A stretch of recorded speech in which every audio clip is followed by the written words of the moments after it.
ចាត់សឹងព្រះអង្គទៅភូមិដែលធំបំរុងយាងចូលសឹងពីអ្នកឆាំងឈួលនាំគ្នាចូលដល់ភូមិតាមបញ្ជាសឹងពីអ្នកឆាំងឈួលនាំគ្នាចូលដល់ភូមិតាមបញ្ជាព្រះគ្រីងប្រាប់សឹងឲ្យដឹងស្រូវត្រូវច្រូតនឹងមានច្រើនណាស់ណាតែអ្នកច្រូតវិញមានគ្នាតិចតួចធ្វើការច្រូតកាត់មិនតាន់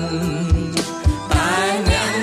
ច្រូតវិញមានគ្នាតិចតួចធ្វើការច្រូតកាត់មិនតាន់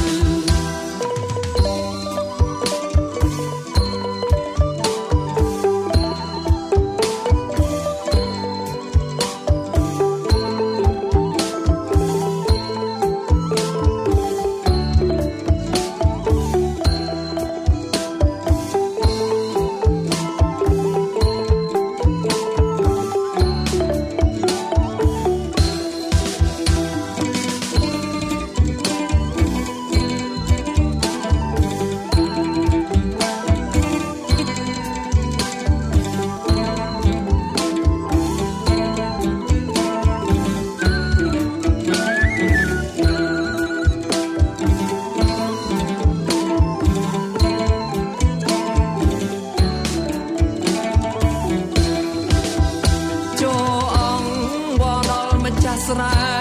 ឲ្យចាត់ពលរេថែមគ្រប់ចំនួនមកច្រូតស្រូវទុំឲ្យធន់កុំឲ្យសយសុនសល់ស្រូវពេញពីង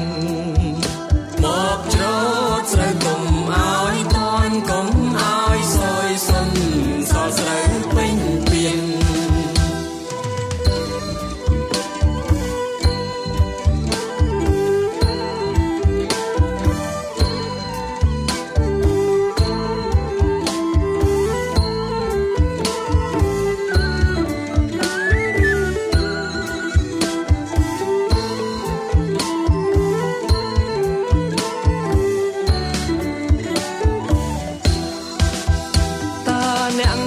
ណាព្រមចេញទៅ